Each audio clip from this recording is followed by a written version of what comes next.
Hi, my name is Mo Harris, and I am the owner-operator of the Poor Boys, and we are a performance bartending team, and we host events and perform and teach all over the Mid-Atlantic and the country. That's perfect. And again, I'm just going to have you say your first and last name. Hey, my name is Mo Harris. I'm a Flair bartender. Hi, my name is Mo Harris, and I'm a professional Flair bartender. Perfect. Okay. I'm sorry to do this again, but your experience and credentials that you said before were great. If you can kind of tell me that again, that would be amazing. I'll try to remember. Okay. Yeah, I mean, it doesn't have to be word for word, but just the gist. Sure. My name is Mo Harris, and I have been bartending for about 12 years, performing Flair for about 8 years.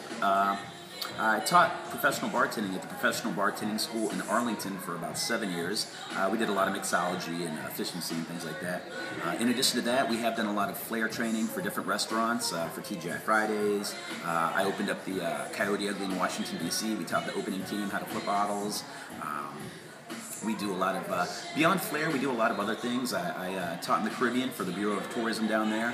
We got bartenders from all over the Caribbean, and we taught them how to cater to American clientele. We taught a lot of American drinks that they might not have known down there. We do seminars all the time. I've done seminars for the Smithsonian. We did an alcohol-based seminar for them. It was a 3-day seminar called Campus on the Mall. In addition to that, we did a whole non-alcohol, it was kind of an alternative to drinking program that we did over at Harvard University. And in addition to that, I actually teach out of my studio. It's actually my garage. I've converted into a studio. So we do everything from private lessons to group lessons. We teach mixology, efficiency, alcohol awareness, anything bar related pretty much. We qualify to train, and we have trained people in doing that. That's perfect. Great job. Okay, so I'm going to ask you your unique point of view, and it's basically what I mean is,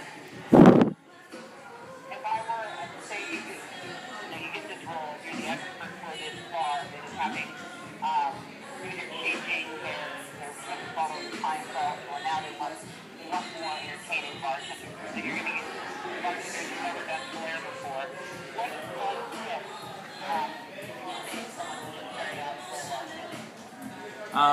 Well, there's two tips. One's not more important than the other. They're both equally important. And the first one is to just get the bartending part down. No matter how good a Flair you ever become, unless you're personable and efficient, and it doesn't matter how good your Flair is. If you're not a good bartender, people just don't want to see it. But the other thing is really just practice, practice, practice, and don't practice behind the bar. What we like to teach people is to practice it at home and master it at home, so that when you do get behind the bar, you're not going to mess up. There's a difference between competition and actually being at work. And when you're behind the bar at work, it shouldn't be an experimental phase in your Flair bartending. You should be able to, everything you throw, you know you should catch. Mistakes do happen all the time, but obviously you want to keep that to a minimum. So more than anything, practice, practice, practice for that, and also just be a good bartender first. Gotcha. And then how is your practicing out? What do people practice with open bottles, closed bottles, maybe on other things? How do you practice? Well, there's actually a few different options. When I first started learning, what I used to do is take empty bottles and actually duct tape the bottles so that I had the same weight as a regular bottle. The difference was when it dropped, obviously, it was less likely to break, but then when it would break, it wouldn't shatter everywhere, so there wouldn't be glass. But then I discovered they actually do make these shatterproof Flair bottles. They're available online.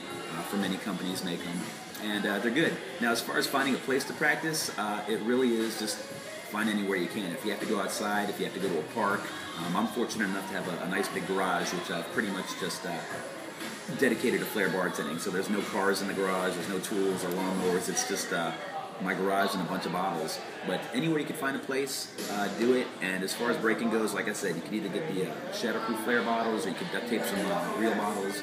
And there's a bunch of options. Another thing to realize, a lot of the Flair that we teach, it doesn't even have to do with bottles. Anything behind the bar is flairable, whether it's a glass, it's iceware, fruits, napkins, anything behind the bar. If you could pick it up, you could do something cool with it.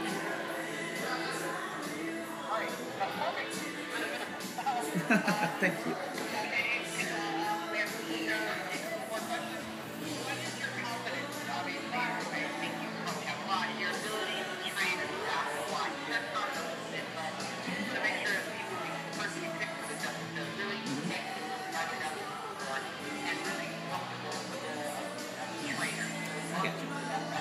I am 100% confident. Not only in my own abilities, I'm a very well-respected flair bartender in the FBA. The FBA is it's a Flair Bartenders Association. It's a network of flair bartenders all over the world. I believe it exists in 126 different countries, and I do a lot of events for them as far as special events, but I also compete. So my own personal skills, I'm actually really confident. But in addition to that, I've trained a lot of people, and whether they want to compete on a really competitive professional level or they just want to learn a couple things behind the bar, I've done both trainings and I've seen success really rapidly. It took me quite a long time to get where I am because I didn't really have the opportunity to learn from anybody. It was a lot of trial and error. But fortunately, since I've been through it, the training that I'm able to do, you get really, really quick results, and they're really good. I've seen them firsthand, and I know that pretty much anybody can do it. I know personally I'm a very clumsy person. I'm not that graceful. I'm not that great of a dancer, and I'm not very athletic. But all that I teach, all it requires is a little bit of knowledge, which I'll give, and a little bit of practice. And if that person has the desire and they are willing to practice a little bit, anybody can do what I do. Great, that's perfect. We have one more question. Sure. Okay. Okay.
Mm-hmm.